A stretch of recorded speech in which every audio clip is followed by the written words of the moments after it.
Welcome to Memorize Education. Today we come with the part 3 of the video towards civil disobedient movement. Now start the chapter. Okay.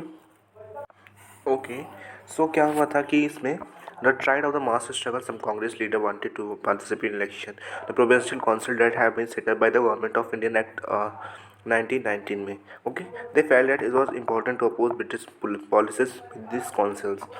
So क्या हुआ, कुछ कांग्रेस के leader थे जो चाहते थे हम पार्टिसिपेट करें इलेक्शन में, बिना इलेक्शन में हम पार्टिसिपेट के ब्रिटिश को अपोज नहीं कर सकते हैं। तो उस वजह से कुछ लोगों ने पार्टिसिपेट किया, बिकॉज जो चाहते थे हम अपोज करें ब्रिटिश को by the council, not by a non cooperation. Okay, so इन्होंने क्या किया, C R Das, Motilal Nehru form the Swaraj party with Congress to argue to return a constitution. और ये सी आर दास ने और मोतीलाल नेहरू ने पार्टिसिपेट किया।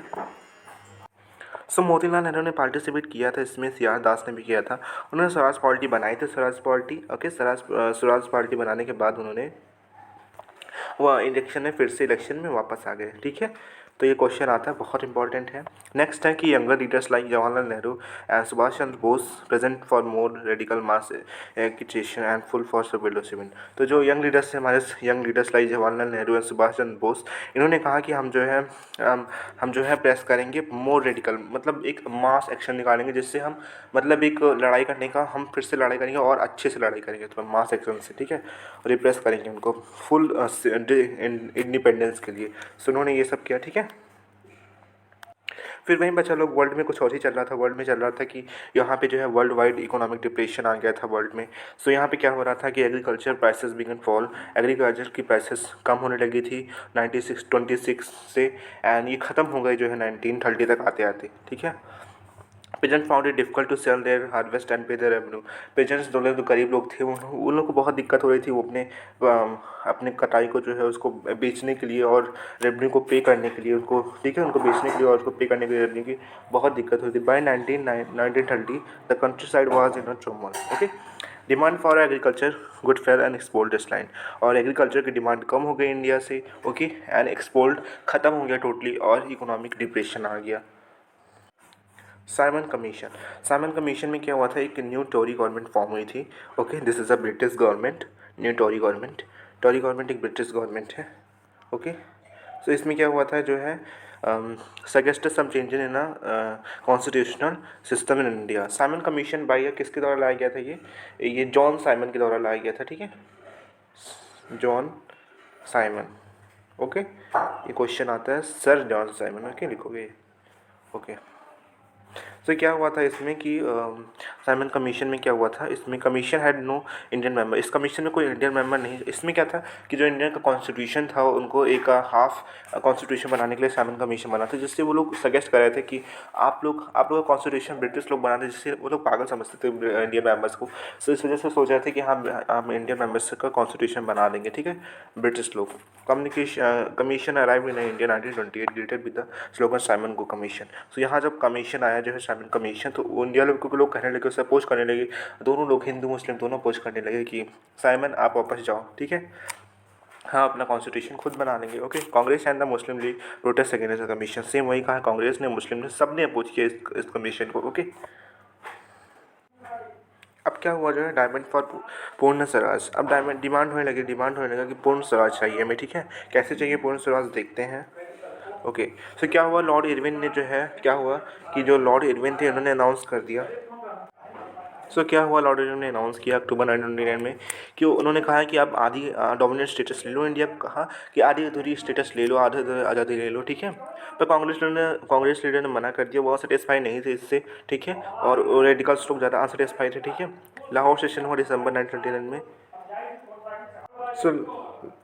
लाहौर सेशन में क्या हुआ था, इसमें जवाहरलाल नेहरू ने फॉर्मलाइज किया पूर्ण स्वराज के लिए। उन्हें चाहिए था कि हमें पूर्ण स्वराज चाहिए। ठीक है, लाहौर सेशन में क्या हुआ, जवाहरलाल नेहरू ने इसमें डिमांड किया पूर्ण स्वराज के लिए, और उन्होंने कहा हमें पूरी आज़ादी चाहिए। ठीक है, हमें आधी अधूरी आज़ादी नहीं चाहिए, हमें पूरी आज़ादी चाहिए। ठीक है, declare that 26 January 1930 would be celebrated as Independence Day. तो इसलिए हम बनाते हैं आज 26 जनवरी को। ठीक है, रिपब्लिक डे मनाते हैं, इसी वजह से बनाते हैं। ठीक है, क्योंकि डिक्लेयर कर दिए गए थे उस टाइम पे। ठीक है, वैसे बहुत लोगों ने पार्टिसिपेट नहीं किया था और इससे वो खुश नहीं थे। ठीक है, ओके, नेक्स्ट है हमारा salt march and the civil disobedient movement. Okay, so salt march, salt में क्या हुआ था, साल्ट महात्मा गांधी ने फाउंड किया कि साल्ट एक पावरफुल सिंबल है जिससे हम यूनाइट कर सकते हैं पूरे नेशन को साथ ला सकते हैं। तो गांधी जी ने इसको सेलेक्ट किया एंड ये कंज्यूम बाय द बहुत रिच एंड पुअर, ये गरीब के द्वारा भी खाया जाता है, अमीर के द्वारा भी, ठीक है, ओके। ये one of the most important essential food item है, ठीक है, ये बहुत ज़्यादा ज़रूरी फूड आइटम्स है। तो इस पर भी ब्रिटिश टैक्स लगा रही है, साल्ट पे भी, नमक पे भी टैक्स लगा रहा है, ठीक है।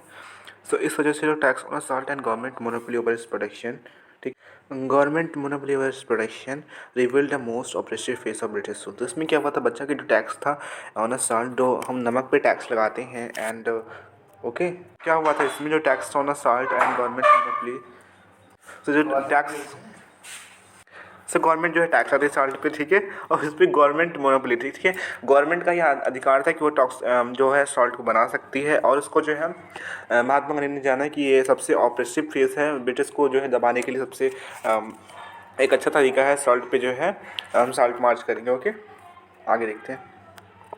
सो अब क्या हुआ, on 31 January 1930 Mahatma Gandhi sent a letter to viceroy Irwin stating 11 demands, okay. So 31 जनवरी 1930 में जो है महात्मा गांधी ने जो है एक लेटर भेजा था वाइसरॉय इरविन को, ये बताते हुए कि हाँ हमारी 11 डिमांड है और इसमें जो है कुछ जनरल इंटरेस्ट है और कुछ अदर डिमांड है, ठीक है, डिफरेंट क्लासेस के लिए और इंडस्ट्रियल्स के लिए और पेजेंट्स के लिए, okay. The most stirring of other demand to abolish salt tax, और जो 11 डिमांड थी उसमें मेन ये था कि हम जो टैक्स लगाते हैं सॉल्ट पे उसको जो है हटा दिया जाए और एबॉलिश किया जाए, ओके। सो ये लेटर था। सो डिमांड, तो in the demand were not fulfilled by 11 March the letter started the Congress would be launch civil disobedient complain, okay. अगर 11 डिमांड्स थी वो अगर 11 मार्च तक फुलफिल नहीं होती है तो जो कांग्रेस है वो लॉन्च कर देगी सीडीएम, ठीक है। तो अगर वो डिमांड को फुलफिल नहीं करते हैं सीडीएम स्टार्ट हो जाएगा और इरविन और अनबिल टू नेगोशिएट। तो जो इरविन थे वो जो है वो नहीं चाहते थे कि हम समझौता करें, वो समझौता नहीं करना चाहते, नेगोशिएट नहीं करना चाहते थे, ओके। तो ऐसा क्या हुआ, सो महात्मा गांधी चाहते थे अब वो लॉन्च करें क्योंकि वो समझौता नहीं कर रहे थे, कोई भी डिमांड उनकी मान नहीं रहे थे। सो महात्मा गांधी ने stated his famous salt march on 12 March 1930 accompanied by 78 और ट्रस्टेड वॉलंटियर। सो इसमें क्या हुआ, महात्मा गांधी ने लॉन्च कर दिया अपना साल्ट मार्च को 12 मार्च 1930 को एंड 78 वॉलंटियर्स थे, ठीक है, जो उनके मेन प्रोटेस्टर थे, ठीक है, और वन गांधी जी भी थे। तो 79 हो गए, बट 78 हो गए। अगर और एक लिखने को आया तो आप गांधी जी को भी ऐड कर सकते हो। सो देखते हैं कि कहाँ से चालू हुआ, क्या क्या हुआ, कहाँ तक गए थे, कितने लोग थे, कहाँ पे ख़त्म हुआ, ठीक है। ये स्टार्ट हुआ था साबरमती आश्रम से और डेस्टिनेशन थे डंडी मार्च गुजरात, और ये गुजरात तक था एंड डिस्टेंस था 24 मील्स 10 मील्स डे। तो ये 204 meals, sorry 240 meals 10 meals day. तो 240 मील्स तक ये लोग चले थे और 10 मील रोज चलते थे, मतलब 24 डेज में लोग पहुंच गए थे। ड्यूरेशन 24 डेज थी, तो duration 24 days and 24 meals 240 meals, okay okay. और क्या हुआ था, और ये हुआ था 6 अप्रैल, और कितने लोग थे, 78 + 1 गांधी जी, ठीक है, 78। और start of CDM start broke, और साल्ट लॉ कहाँ ब्रोक हुआ था, 1930 में ब्रोक हुआ था, ठीक है, तब सीडीएम स्टार्ट होगा। तो आप देख सकते हो फिगर में यहाँ पे salt march mark the beginning of the civil disobedience movement. तो साल्ट मार्च की शुरुआत के बाद सिविल डिसोबीडियंस मूवमेंट स्टार्ट हो गया था। अब देखते हैं आगे।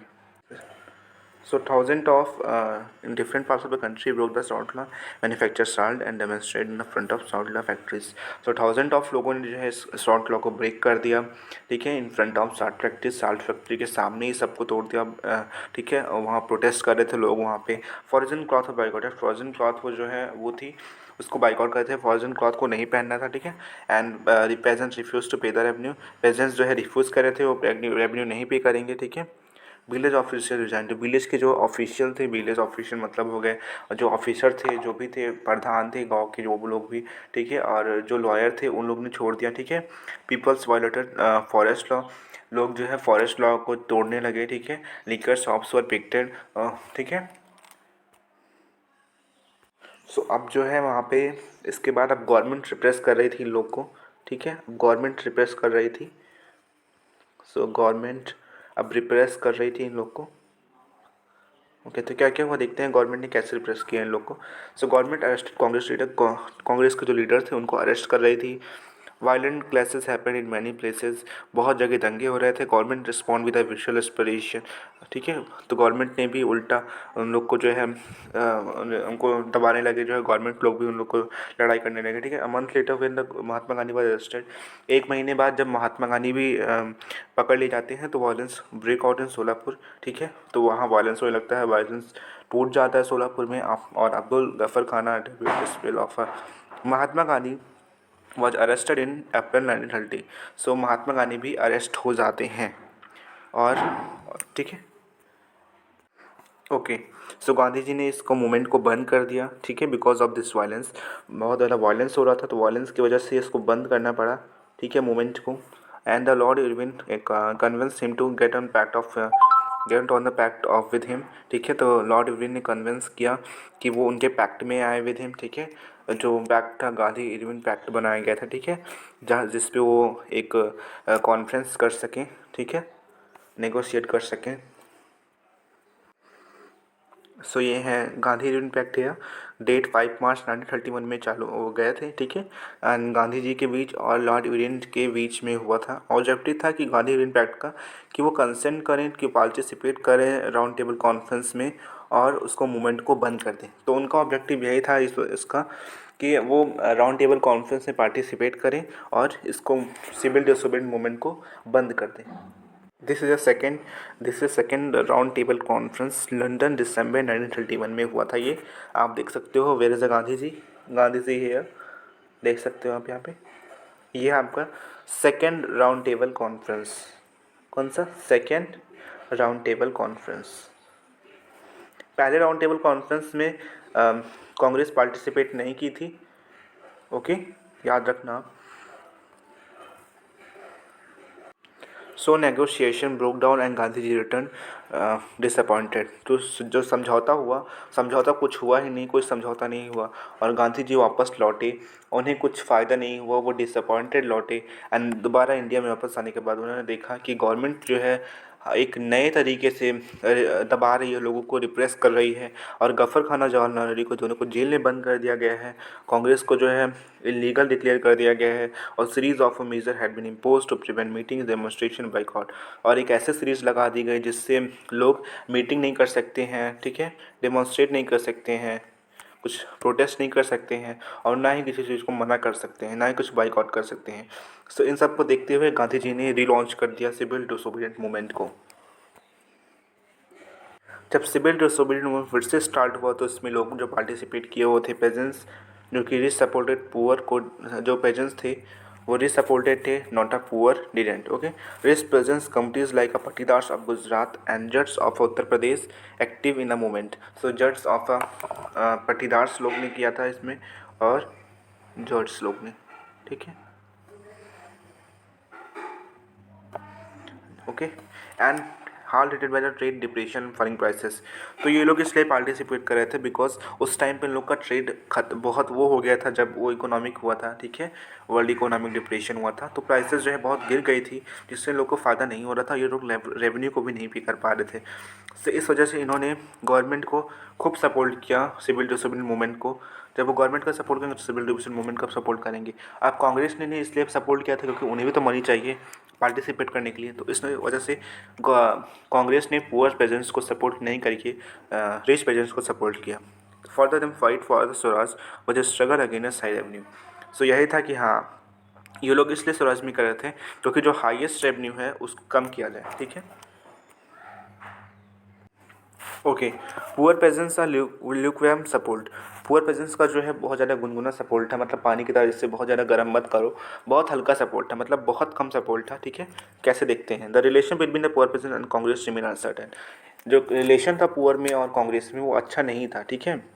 एंड सेकेंड है small tenants cultivate land they had रिटन फ्रॉम द लैंड लॉर्ड्स। जो स्मॉल टेंट्स थे कल्टिवेटिंग लैंड्स थे उनको रेंट देना पड़ता था लैंड लॉर्ड्स को, ठीक है। डिप्रेशन दे स्ट्रगल टू पे रेवेन्यू, पे रेंट। डिप्रेशन में भी उनको जो है पे रेंट को पे करना पड़ता था। And scared of upsetting the represent and landlords. So वो डरे हुए थे क्योंकि सेटिंग थी upsetting of the rich peasants and landlords की, ठीक है। The Congress did not support their no rent campaign. Congress ने जो है उनके नो रेंट कैंपेन को सपोर्ट नहीं किया था। इस वजह से भी उन लोगों ने सिविल डिसोबीडियंट मूवमेंट को, सीडीएम को सपोर्ट नहीं किया, क्योंकि कांग्रेस ने उनकी नो रेंट कैंपेन को सपोर्ट नहीं किया था। ओके, अब हम देखने वाले हैं इन्वॉल्वमेंट ऑफ ए इंडस्ट्रियलिस्ट। कैसे इंडस्ट्रियलिस्ट ने इसको सपोर्ट किया, बिजनेस क्लासेस ने कैसे इसमें सपोर्ट किया। तो industrialist who made profit during the world war first were upset under with the restriction policies on the business. So industrialist लोग को जो प्रॉफिट था वो who made not profit during the upset, because उस time पे restriction policies, ठीक है, थी बिजनेसेस पे लोग, ठीक है, and wanted protection against import of foreign goods and request stealing foreign exchange ratio। सो क्या था उस टाइम पे, जो इम्पोर्ट था फॉरेन गुड्स का जो है वो जो है ये लोग क्या, हाँ, तो क्या उस टाइम पे क्या था कि जो इम्पोर्ट जो बाहर से सामान आता था वो है उसको जो है प्रोटेक्ट किया जाए, मतलब कोई उसको बंद कर दिया, जो बाहर से सामान आ रहा है उसको बंद कर दिया, जिससे हम लोग प्रोटेक्ट कर सकें और जो हमारी रुपी है वो भी बढ़ सके, rupee sterling exchange ratio. Okay, form Indian institution and commercial Congress in 1920 and federation of the Indian chamber of commerce and industries FICCI in 1927। So उन्होंने फॉर्म किया Indian institution in commercial Congress in 1920 and federation of the Indian chamber. Okay, so उन्होंने इस दो बनाए, दो चीज़ों को बनाया, ठीक है। And prominent industrialists like Purushottam Thakur Das and G.D. Birla supported the civil disobedience movement when it was first launched। सो पुरुषोत्तम दास ठाकुर दास मतलब एक ही नाम है, एंड G.D. बिरला ने इसको सपोर्ट किया जब ये पहली बार लॉन्च हुआ था, पहली बार, ठीक है। सो इसमें क्या हुआ था, they gave a financial assistant and refuse to buy or sell important good. उन्होंने फाइनेंशियल असिस्टेंट था, उन्होंने जो बाहर से ख़रीदना था और बेचना वो बंद कर दिया, ठीक है, इम्पोर्ट्स का जो बाहर से था, ठीक है। And but after the failure of a round table conference business groups were no longer uniformly enthusiastic. Okay, but जब ये राउंड टेबल कॉन्फ्रेंस फेल हो गया था तो वो लोग सपोर्ट भी नहीं, बहुत बड़ा मतलब सपोर्ट नहीं कर रहे थे, ठीक है, राउंड टेबल कॉन्फ्रेंस के बाद। उन लोगों को चिंता थी कि spread of a militant activities and prolong distribution of businesses and growing influence of socialism among the youngest leader of Congress. ठीक है, उस टाइम पे मलेटे जो एक्टिविटीज़ तो बढ़ गई थी, ठीक है, उस टाइम पे बहुत ज़्यादा डिस्ट्रप्शन था बिजनेसेस में। अब हम देखने वाले हैं इंडस्ट्रियल वर्किंग क्लासेस का। तो इन लोगों ने है पार्टिसिपेट नहीं किया सीडीएम में, बहुत नंबर में नहीं किया, एस्पेक्ट नागपुर रीजन में खाली नागपुर रीजन में पार्टिसिपेट किया गया था और बहुत जगह पार्टिसिपेट नहीं था, बहुत ज़्यादा नंबर में पार्टिसिपेट नहीं हुआ था। ऐसा क्यों हुआ था देखते हैं। As the industrial come closer to the Congress worker stay aloof. तो इंडस्ट्रियल जो है वो जो इंडस्ट्रियलिस्ट थे वो तो बहुत क्लोजर थे कांग्रेस के, ठीक है, बट जो उनके जो वर्कर्स थे जो काम करते थे इंडस्ट्रीज के, उन दोनों के बीच में रिलेशन अच्छे नहीं थे। कांग्रेस वर्कर्स जो है इससे बहुत दूर थे, ठीक है। And but in spite of that some worker did participate, कुछ वर्कर ने पार्टिसिपेट किया सीडीएम में। एंड किस लिए पार्टिसिपेट किया था, बिकॉज उन्होंने कुछ गांधीयन प्रोग्राम्स को अच्छा उन्हें लगा आइडियाज़ को, जैसे कि बाइकआउट ऑफ फॉरेन गुड्स, ठीक है, एंड कपड़ों को ना पहनना, बाइकआउट करना, ठीक है, as part of their movement against low wage, कम कम उसके लिए, लो वेज के लिए, और उनको ज़्यादा काम करना पड़ता था और उन्हें पैसे कम मिलते थे, इस वजह से उन्होंने इसमें पार्टिसिपेट किया। ओके, अब हम देखने वाले हैं वुमेंस का क्या था। वुमेंस ने पार्टिसिपेट किया था और उन्होंने प्रोटेस्ट किया था, मार्चेस किए थे और उन्होंने साल्ट भी बनाया था जो है, ठीक है, और इवन ये लोग जेल चले गए थे बाद में। अब ठीक है, मूव बाय गांधिया call they begin to see services to the nation as a care duty of women. देखते हुए गांधी जी ने कहा कि जो सर्विसेज नेशंस के एज केयर ड्यूटी है वो, मतलब उनका ही मानना था कि गांधी जी का ही मानना था कि वो लोग को जो है एक अच्छी wife and he was a good mother and एक अच्छी वाइफ बनना चाहिए, ठीक है, गांधी जी का ऐसा सोचना था। Gandhi ji was convince that it was the duty of women to look after home, उन्हें घर को देखना चाहिए, ठीक है। Congress was willing to allow women to hold any position authority.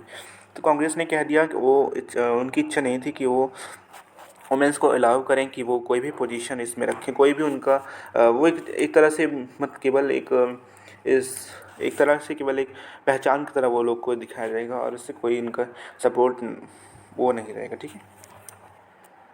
So here is a question: why did non-cooperation gradually slow down cities? Explain two reasons. So milk cloth was cheap, and khadi was expensive, and boycott of British instead pose a problem. Okay, ये आप important question इसको आप कर लेना। अब हम देखने वाले limits of civil disobedient movements, क्या क्या लिमिट्स थे। सो दलित लोगों ने इतना एक्टिव पार्टिसिपेशन नहीं था उन लोग का, and for long time Congress was ignore because fear of offending Sanatanis. So Sanatanis कौन है बच्चा? सनातनीज जो है वो है एक हाई कास्ट हिंदूज़ हैं, ठीक है, जो हाई कास्ट हैं।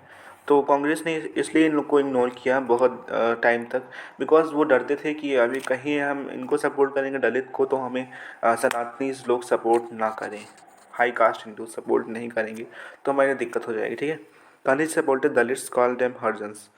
तो गांधी जी ने सपोर्ट किया दलित्स को बिकॉज वो मानते थे कि जो हरिजन्स हैं वो एक भगवान के बच्चे हैं, ठीक है। ही believe Swaraj could not come for 100 years untouchability is if untouchability was not eliminated. उन्होंने मानते थे कि स्वराज नहीं आएगा अगर 100 साल तक नहीं आएगा स्वराज, अगर ये जो छुआछूई है इसको बंद नहीं किया गया।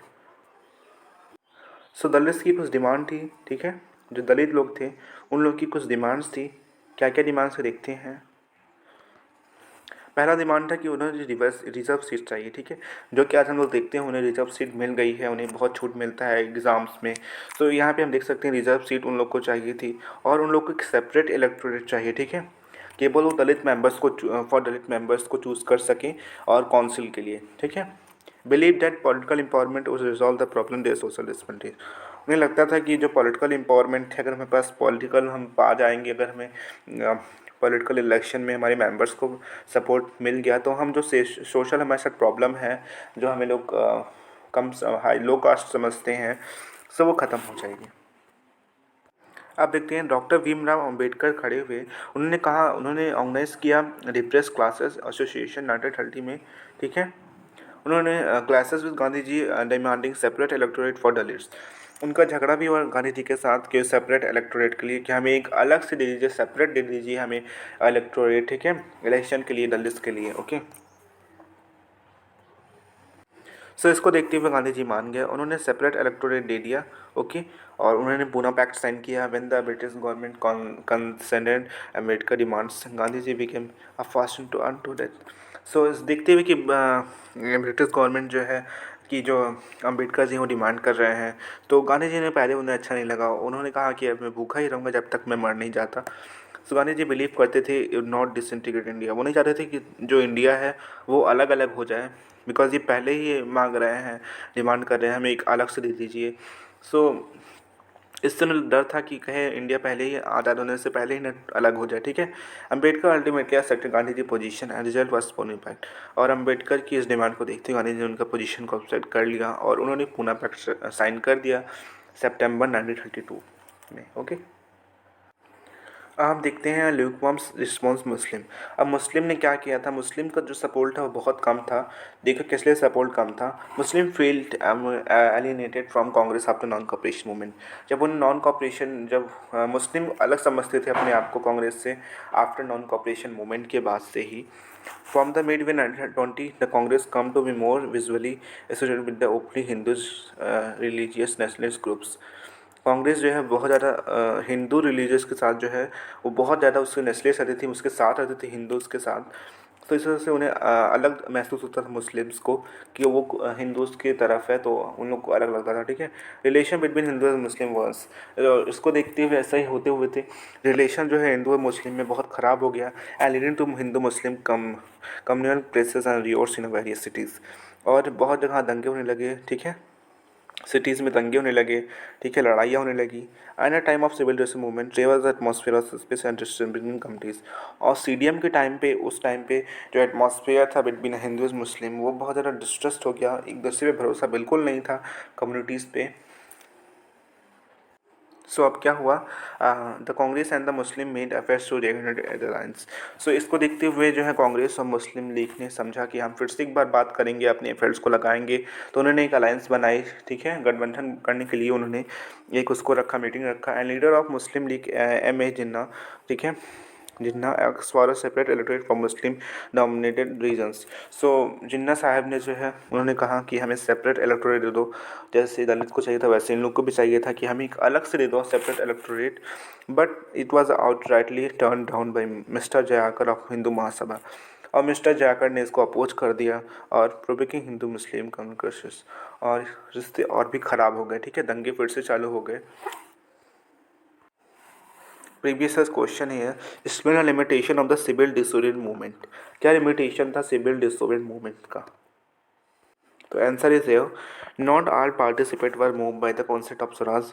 बहुत लोगों ने जो कॉन्सेप्ट था जो है स्वराज का, उसने उससे बहुत लोग ने मूव कर लिया, बहुत दूर चले गए। कांग्रेस had ignored दलित, कांग्रेस ने दलित को इग्नोर किया था। ठीक है, जिस वजह से सनातनीस को वो लोग डरते थे कि वो लोग कहीं अलग ना हो जाए upper caste Hindus, and they were received half hearted support. इस वजह से उन्हें आधा अधूरा सपोर्ट ही मिला उससे। From the mid 1920 Congress come to be more visually associated with the openly Hindus religious. 1920 तक जो है कांग्रेस जो है मोर विजुअली एसोसिएटेड थी हिंदू रिलीजियस के साथ। ठीक है, after decline of non cooperation खिलाफत मूवमेंट, जब वो नॉन कॉपरेशन खिलाफत मूवमेंट डिसलाइन हो गया था, ख़त्म हो गया था। ठीक है, तो last section felt alienated from the Congress. तो बहुत अलग महसूस करते थे कांग्रेस, वो सॉरी मुस्लिम लोग कांग्रेस से। So as relation between the Hindus and Muslims once each committee organized religious procession with the military favor। और इस वजह से देखते हुए हिंदू और मुस्लिम में कंडीशन और बेकार हो गई थी, और दोनों कम्युनिटीज़ में जो है रिलीजियस प्रोसेशन में लगे, जुलूस निकालने जाने लगा। ठीक है, एंड मिलिट्री के साथ मिलिट्री होने लगा, and provocate Hindu Muslim places riots and various cities. So दंगे होने लगे उस टाइम पे, बहुत ज़्यादा दंगे होने लगे। Civil disobedient divided the Indian society on the basis of caste, social norms and economic in many ways. और इस वजह से इंडियन सोसाइटी डिवाइड हो गई on the basis of caste, norms and economy. Okay, so bye bye guys, see you in the next video।